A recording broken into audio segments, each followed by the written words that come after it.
Hello friend, मैं सूरज स्वागत करता हूं आपका अपना यूट्यूब फैमिली प्रीवियस एग्जाम पर। तो आपके लिए लेकर आए हैं आज फिर से बिहार अमीन का टेस्ट सीरीज नंबर 19। ऑलरेडी हम लोग 18 टेस्ट सीरीज के साथ साथ में कुछ प्रीवियस एग्जाम के पेपर डिस्कस कर चुके हैं। तो बाकी पेपर को आप नहीं देखे हैं तो नीचे डिस्क्रिप्शन बॉक्स में लिंक दिया हुआ, वहाँ पर जाके बाकी वीडियो को देख सकते हैं। साथ में उनका PDF को भी डाउनलोड करके आप उसको सॉल्व कर सकते हैं। तो आशा करता हूं कि ये वीडियो आपके आने वाले एग्जाम के लिए बहुत ही ज़्यादा हेल्पफुल होगा। तो आप शुरू से लेकर अंत तक वीडियो को देखेंगे। चैनल पर नए हैं तो चैनल को सब्सक्राइब करना ना भूलें, साथ में बेल आइकन को दबा दें, ज़्यादा से ज़्यादा वीडियो को शेयर करें। तो लेके चलते हैं बिना समय गवाए आज का पहला सवाल। और पहला सवाल आपके सामने है GK GS से। और यहाँ पे हम लोग दिया हुआ है क्या कि पहला सवाल में कि निम्नलिखित में से कौन सा विषय राज्य के सूची के अंतर्गत आता है।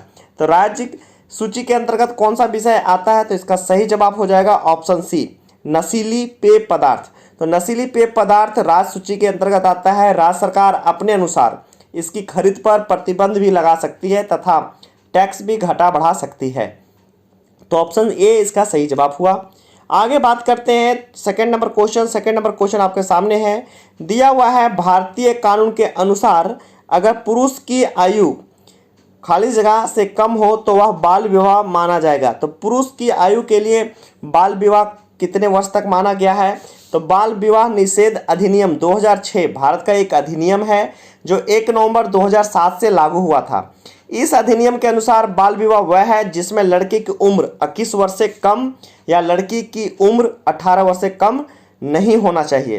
तो इसका सही जवाब हो जाएगा, लड़कों के लिए पुरुषों के लिए पूछा है तो ऑप्शन ए इसका सही जवाब हो जाएगा। आगे बात करते हैं हम लोग क्वेश्चन नंबर 3 में, टर्फ रॉक किसका एक उदाहरण है। तो टर्फ रॉक किसका एक उदाहरण है, तो इसका सही जवाब हो जाएगा ऑप्शन डी, यह एक अग्निमय चट्टानों का उदाहरण है। आगे बात करते हैं हम लोग क्वेश्चन नंबर 4 में पूछा है, होलेश्वर मंदिर कर्नाटक में कहाँ पे स्थित है। तो होलेश्वर मंदिर कर्नाटक में कहाँ पे स्थित है, इसका सही जवाब होगा हौले बिंदु, ऑप्शन ए इसका सही जवाब होगा। होलेश्वर मंदिर भगवान शिव को समर्पित एक मंदिर है जो कर्नाटक के हाले नामक स्थान पर स्थित है। यह बेलूर से 16 किलोमीटर दूर है। इसका निर्माण 12वीं शताब्दी में राजा विष्णुवर्धन के काल में हुआ था। तो इससे आपको इतनी सारी जानकारियां प्राप्त हुई। बात करते हैं 5वां नंबर सवाल में कि भारत के कितने राज्यों में विधान परिषद है। तो भारत में कितने राज्यों में विधान परिषद है, इसकी बात किया जाए तो ऑप्शन ए इसका सही जवाब हो जाएगा 6 राज्यों में। कुल 6 राज्यों में भारत में विधान परिषद है। आगे बात करते हैं क्वेश्चन नंबर 6 में कि कौन सा खनिज मांसपेशियों और तंत्रिका तंत्र को सक्रिय और नियंत्रित करता है। तो ऑप्शन बी इसका सही जवाब होगा मैग्नीशियम। मैग्नीशियम सभी जीव जंतु के साथ मनुष्य के लिए भी उपयोगी तत्व है। यह प्रकाश का स्रोत है। मैग्नीशियम मांसपेशियों और तंत्रिका तंत्र को सक्रिय और नियंत्रित करता है। यह मानव शरीर में पाए जाने वाले 5 प्रमुख रासायनिक तत्वों में से एक है। आगे बात करते हैं 7वां नंबर सवाल। 7वां नंबर सवाल में दिया हुआ है कि 21वें भारतीय विधि आयोग के अध्यक्ष कौन हैं। तो 21वें भारतीय विधि आयोग के अध्यक्ष की बात किया जाए तो 7 का ऑप्शन सी सही हो जाएगा, जस्टिस बलवीर सिंह चौहान। तो न्यायमूर्ति डॉक्टर बलवीर सिंह चौहान भारतीय विद्या आयोग के 21वें अध्यक्ष हैं। 10 मार्च 2016 को केंद्र सरकार ने उन्हें इस पद पर नियुक्त किया। इसके पूर्व वे कावेरी नदी जल विवाद न्यायाधिकरण के अध्यक्ष थे। वे मई 2009 से जुलाई 2014 के मध्य भारत के उच्चतम न्यायालय के न्यायाधीश रख चुके हैं। तो आप देखें ये कभी करंट का सवाल बन जाता है तो इसको आप अपडेट कर लें। आगे बात करते हैं 8वां नंबर का। तो 8वां नंबर में देखिए यहाँ पे नीति आयोग राष्ट्रीय भारत परिवर्तन संस्थान के उपाध्यक्ष कौन हैं। तो नीति आयोग के उपाध्यक्ष की बात किया जाए तो इसका ऑप्शन हम देख लेते हैं, फिर बात करेंगे हम लोग। तो यहाँ पे 8वां नंबर सवाल का जो ऑप्शन आपके सामने दिया हुआ है कुछ इस प्रकार से दिया हुआ है। तो इसका जो अध्यक्ष बात करेंगे नीति आयोग का, तो यहाँ पे ऑप्शन बी इसका सही जवाब हो जाएगा राजीव कुमार। तो नीति आयोग के उपाध्यक्ष राजीव कुमार हैं। इनके पहले नीति आयोग के उपाध्यक्ष अरविंद पनगड़िया साहब थे। नीति आयोग का अध्यक्ष की बात किया जाए तो भारत के प्रधानमंत्री होते हैं। और इनका गठन कब हुआ था नीति आयोग का, तो 1 जनवरी 2015 को हुआ था। आगे बात करते हैं 9 नंबर सवाल। 9 नंबर सवाल में पूछा हुआ है, बेरोजगारी के एक प्रकार को क्या कहते हैं जिसमें कई लोगों के कार्यरत होने पर भी उत्पादकता कम होती है। तो इस प्रकार के बेरोजगारी को हम लोग संरचनात्मक बेरोजगारी कहते हैं। तो ऑप्शन ए सही जवाब हो जाएगा। संरचनात्मक बेरोजगारी वह बेरोजगारी है जो अर्थव्यवस्था में होने वाले संरचनात्मक बदलाव के कारण उत्पन्न होती है। आगे बात करते हैं 10वां नंबर सवाल। 10वां नंबर सवाल में पूछा है, बनिहाल रेलवे सुरंग कहाँ स्थित है। तो ऑप्शन ए इसका सही हो जाएगा, पीर पंजाल रेंज में। तो पीर पंजाल रेल सुरंग या बनिहाल रेल सुरंग एक लगभग 11 किलोमीटर, जिससे हम लोग जिसको 7 मील कह सकते हैं, लंबी सुरंग है जो भारत के जम्मू कश्मीर जो अब बन गई है केंद्र शासित प्रदेश के बनिहाल कस्बे में उत्तर हिमालय में पीर पंजाल पर्वत से निकलती है। आगे बात करते हैं हम लोग 11 नंबर सवाल। 11 नंबर सवाल में दिया हुआ है कि भारत सरकार के वित्तीय खातों से जुड़े भारत के नियंत्रक महालेख परीक्षक का प्रतिवेदन किसे प्रस्तुत किया जाता है। तो इसका सही जवाब हो जाएगा ऑप्शन बी, राष्ट्रपति को। तो भारत सरकार के वित्तीय खातों से जुड़े भारत के नियंत्रक और महालेख परीक्षक का प्रतिवेदन राष्ट्रपति को प्रस्तुत किया जाता है। आगे बात करते हैं 12 नंबर सवाल। 12 नंबर सवाल में आपके सामने है, दिए गए विकल्पों में से कौन भारत के लिए 1946 के यूनाइटेड किंगडम कैबिनेट मिशन का सदस्य नहीं था। तो 12 का ऑप्शन बी, जॉन बाप्तिस्ता। तो जॉन बाप्तिस्ता जो थे वो आपके 1946 के यूनाइटेड किंगडम कैबिनेट मिशन के सदस्य नहीं थे। आगे बात करते हैं हम लोग 13 नंबर सवाल। 13 नंबर सवाल आपके सामने है, बुलेट प्रूफ वस्त्र बनाने के लिए कौन सी सामग्री का प्रयोग की जाती है। तो इसका सही जवाब हो जाएगा आपका ऑप्शन सी, स्पेक्ट्रा का। बुलेट प्रूफ वस्त्र बनाने के लिए स्पेक्ट्रा का प्रयोग किया जाता है। इसे प्रायः हनीवेल कंपनी के द्वारा बनाया जाता है। स्पेक्ट्रा की तरह ही अन्य पदार्थ एरामिड तथा डाइनीमा भी हैं, उनका भी प्रयोग किया जाता है। बात करते हैं यहाँ पे 14 नंबर सवाल। 14 नंबर सवाल आपके सामने है, किसके तत्वावधान में दिल्ली के मुख्यमंत्री शपथ ग्रहण करते हैं। तो 14 का ऑप्शन बी सही जवाब हो जाएगा आपका, दिल्ली के उपराज्यपाल के समक्ष दिल्ली के मुख्यमंत्री को शपथ ग्रहण करवाया जाता है या करते हैं। आपको पता होना चाहिए दिल्ली में राज्यपाल नहीं होता है, दिल्ली में उपराज्यपाल होते हैं। आगे बात करते हैं हम लोग यहाँ पे क्वेश्चन नंबर 15 में पूछा हुआ है, नीति आयोग के सीईओ कौन है। तो अभी हमने उपाध्यक्ष देखा था नीति आयोग का, तो अभी देखेंगे हम लोग नीति आयोग के सीईओ की बात करते हैं। तो नीति आयोग के सीईओ कौन है, तो इनका सही जवाब हो जाएगा ऑप्शन बी, अमिताभ कांत। तो अमिताभ कांत जी जो हैं वो नीति आयोग के प्रेजेंट में सीईओ हैं। बात करते हैं हम लोग 16 नंबर सवाल। और 16 नंबर सवाल में आपको दिया हुआ है, भारत के राज्य के नीति निर्देशक सिद्धांतों के संदर्भ में दिए गए विकल्पों में से कौन सा वक्तव्य सही नहीं है। तो यहाँ पे आप देखिए कौन सा वक्तव्य सही नहीं है। तो 2 वक्तव्य यहाँ पे दिया गया है। आगे बात करते हैं किस प्रकार यहाँ पे है कि पहला वाक्य में दिया हुआ है क्या, ये सिद्धांत समाजवादी विचारधारा पर आधारित है। दूसरा, इसमें जन्मजात का सार निहित है और इसका उद्देश्य जनता के इच्छाओं को प्रतिफलित करना होता है। तो यहाँ पे आप देखेंगे तो 16 का ऑप्शन डी सही हो जाएगा, पहला और दोनों, ये जो हैं दोनों भारत के राज्य के नीति निर्देशक सिद्धांत के संदर्भ में कथन सत्य है। बात करते हैं 17 नंबर का। 17 नंबर में आप देख पा रहे हैं दिया हुआ है, केंद्रीय जांच ब्यूरो के निदेशक कौन है। तो केंद्रीय जांच ब्यूरो के निदेशक की बात किया जाए तो 17 का ऑप्शन ए, ऋषि कुमार शुक्ला जी हैं।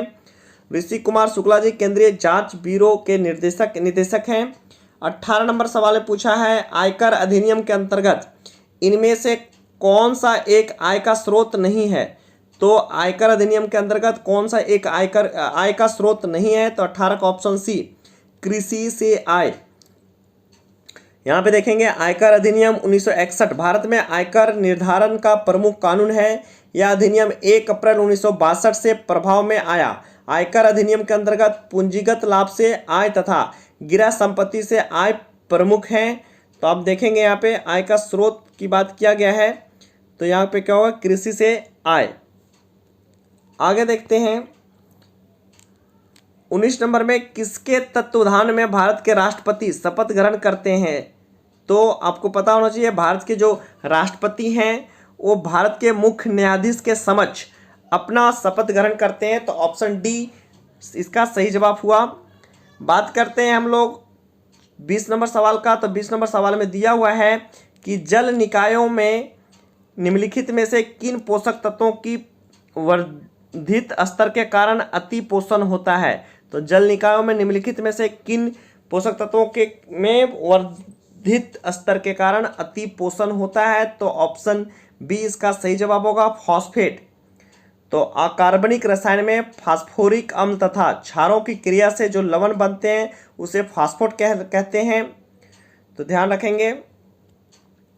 आगे यहाँ पे दिया हुआ है 21 नंबर सवाल। 21 नंबर सवाल में दिया हुआ आपके सामने, विधानसभा का सदस्य बनने के लिए आवश्यक न्यूनतम उम्र कितने साल होनी चाहिए?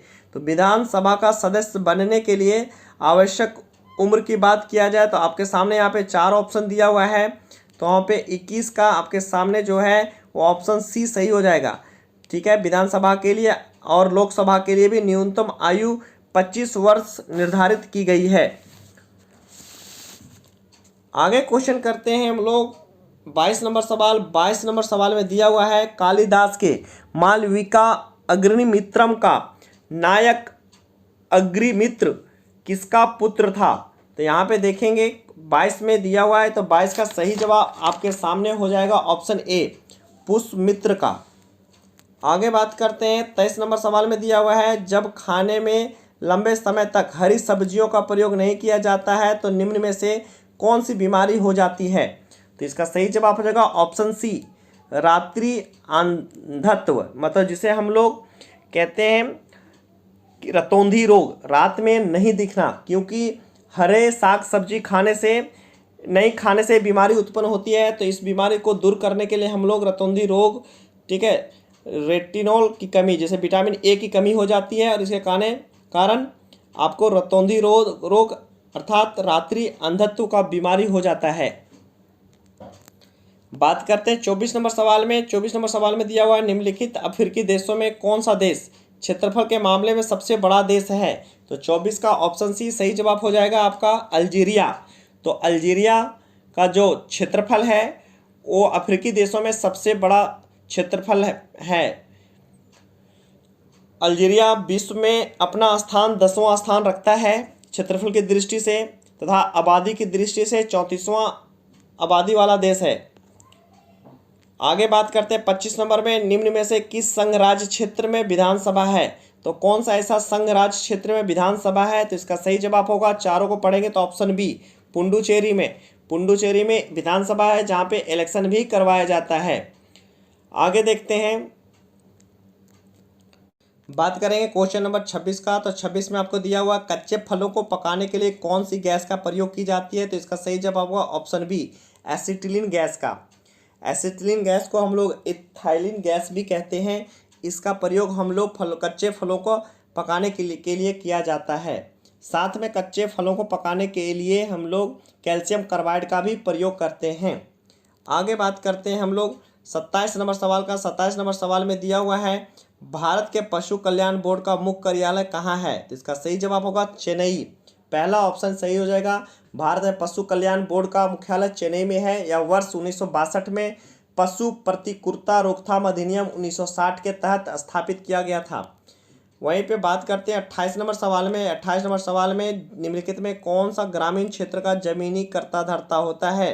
तो ग्रामीण क्षेत्र का जमीनी कर्ता धर्ता की बात करें तो ऑप्शन सी सही जवाब होगा, लेखपाल। ये जमीनी कर्ता धर्ता होता है, साथ में जमीन का लेखा जोखा भी रखते हैं।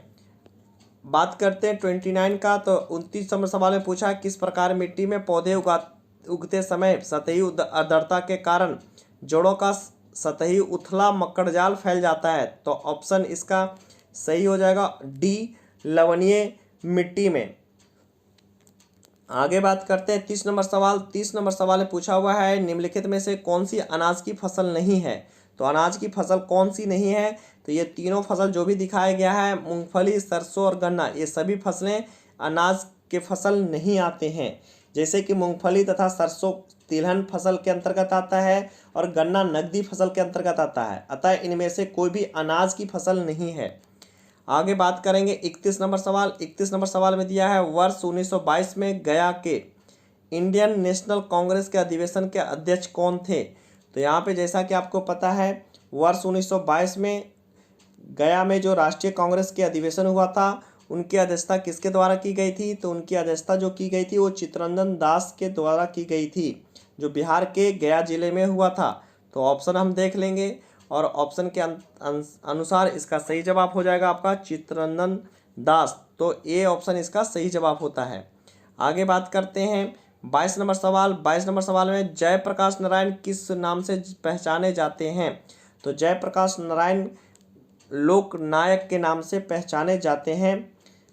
आगे बात करेंगे हम लोग 33 नंबर सवाल में। 33 में दिया हुआ है, ब्रिटिश शासन के दौरान बिहार को एक अलग प्रांत का दर्जा किस वर्ष प्राप्त हुआ था?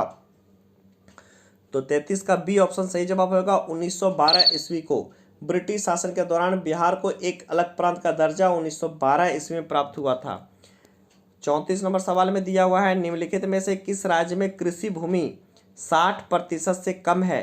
तो इसका सही जवाब हो जाएगा आपका 34 का डी, बिहार। तो बिहार में कृषि भूमि 60% से कम है। आगे बात करते हैं 35 नंबर सवाल। 35 नंबर सवाल में पूछा है, बिहार में डालमिया नगर किसके लिए प्रसिद्ध है? बिहार में डालमिया नगर की बात किया जाए तो यह सीमेंट उद्योग के लिए प्रसिद्ध है। तो ऑप्शन बी इसका सही जवाब हो जाएगा। 36 नंबर सवाल, यहाँ से अब हिंदी के सवाल होंगे और 50 तक हम लोग जनरल हिंदी के सामान्य हिंदी के सवाल देखेंगे। तो क्योंकि ये 15 सवाल आपके आने वाले एग्जाम में आपके रिजल्ट को डिसाइड करेगा, तो हिंदी को आप ना छोड़ें, हिंदी के सवाल को भी आप देखते रहें। 36 में दिया, अगरबत्ती की सुगंध से थकावट दूर हो गई, निम्न में से इस वाक्य में प्रयुक्त काल बताएं। तो इसका सही जवाब होगा 36 का ऑप्शन बी, सामान्य भूतकाल। 37 नंबर में दिया हुआ है, कबीर जी की रचना निम्नलिखित में से किसमें संकलित है? तो कबीर जी की रचना की बात किया जाए तो 37 का ऑप्शन डी सही हो जाएगा, बीजक में। आगे बात करते हैं 38 नंबर सवाल, लोहे के चने चबाना निम्नलिखित में से कौन सा विकल्प इस मुहावरे का उचित अर्थ दर्शाता है? तो 38 का ऑप्शन डी सही हो जाएगा, बहुत कठिनाई का सामना करना लोहे के चने चबाने मुहावरा का सही अर्थ है। 39 नंबर सवाल में दिया हुआ है, दिए गए विकल्पों में अकुलाना का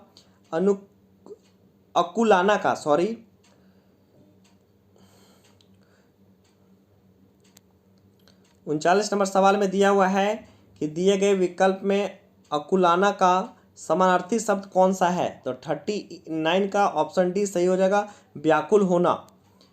40 नंबर में दिया हुआ है, यह देखिए अरविंद से शिशु वृंद कैसे सो रहे।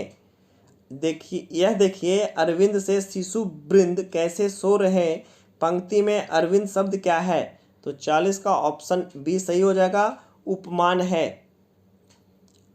आगे बात करते हैं 41 का, तो जहाँ शब्दों के अर्थ से चमत्कार स्पष्ट हो वहाँ रिक्त स्थान माना जाता है। तो 41 का ऑप्शन डी सही हो जाएगा, अर्थ अलंकार माना जाता है। बात करते हैं हम लोग 42 का। तो 42 नंबर सवाल आपके सामने है, दिया हुआ है कि यहाँ पे दिया हुआ है, रिक्त स्थान खिड़की का शीशा तोड़ा, रिक्त स्थान बता दें। तो यहाँ पे दिए गए विकल्प में से सही विकल्पों का चयन करके वाक्य को पूर्ण कीजिए। तो यहाँ पे क्या है कि 42 में ऑप्शन सी हो जाएगा, जिसने, बात करते हैं 42 का ऑप्शन सी, जिसने खिड़की का शीशा तोड़ा वह बता दें। तो ऑप्शन सी इसका सही जवाब हो जाएगा। 43 नंबर में देखते हैं, 43 में दिया हुआ है, निम्न में से पुल्लिंग शब्द को पहचानिए। तो पुल्लिंग शब्द इसमें से कौन सा है? तो 43 में ऑप्शन डी, कपड़ा का प्रयोग हम लोग पुल्लिंग शब्द में करते हैं। आप निसंकोच चले जाओ, इस वाक्य की त्रुटि सुधारने के लिए निम्न में से सही वाक्य को छांटें। तो 44 का ऑप्शन सी सही हो जाएगा। आप निसंकोच चले जाइए। आगे बात करते हैं यहाँ पे 45 का। तो 45 में विशेषण की 3 अवस्थाएं होती हैं, मूलावस्था, रिक्त स्थान तथा रिक्त स्थान। दिए गए विकल्पों में से सही विकल्प समूह को चूज कीजिए। ठीक है, तो यहाँ पे सही विकल्प को चयन करना होता है। तो 45 का पूछा हुआ है विशेषण की 3 अवस्थाएं होती है, मूलावस्था, उत्तरावस्था तथा उत्तमा अवस्था। तो आपका सही जवाब ऑप्शन बी हो जाएगा। 46 में दिया हुआ है दिए गए विकल्पों में प्रचुर का विलोम शब्द कौन सा है। तो प्रचुर का विलोम शब्द आपका ऑप्शन बी हो जाएगा। प्रचुर मतलब अधिक मात्रा में पाया जाना, इसका सही विलोम शब्द उल्टा शब्द हो जाएगा अल्प मात्रा में पाया जाना अर्थात अल्प।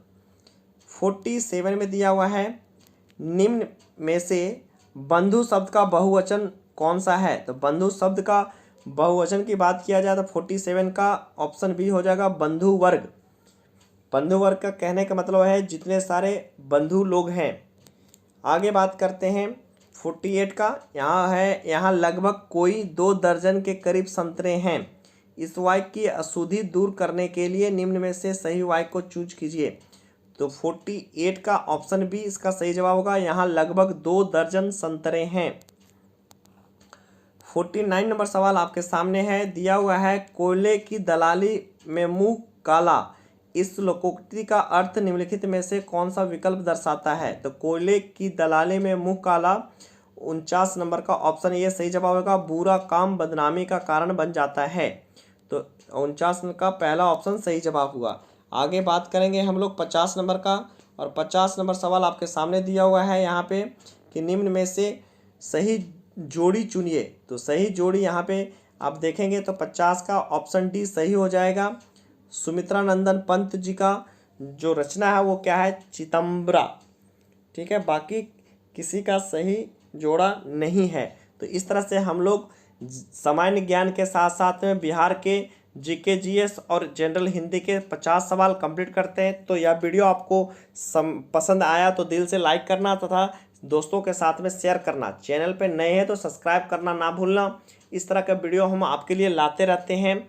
एक बात और मैं बताना चाहता हूं कि 75 क्वेश्चन पूछे जाएंगे, उसमें से 25 क्वेश्चन मैथ के होते हैं। तो हम बाकी वीडियो में मैथ के सवाल करवा चुके हैं, तो वहाँ पे देख सकते हैं। पीडीएफ में आपके मैथ के सवाल हैं, सॉल्व कर सकते हैं। आपको दिक्कत आती है तो उसका स्क्रीनशॉट लेके आप मेरे को मैसेज कर सकते हैं और बता सकते हैं। मैं एक स्पेशल सूचना आपके लिए है कि यदि आप मैथ पढ़ना चाहते हैं तो 10:30 बजे मॉर्निंग में इसी चैनल पे लाइव मैथ का क्लास दिया जाता है डेली। तो आप उस चैनल को सब्सक्राइब करके ज्वाइन कर सकते हैं। आज के लिए इतना ही। थैंक यू, बाय बाय, जय हिंद, वंदे मातरम।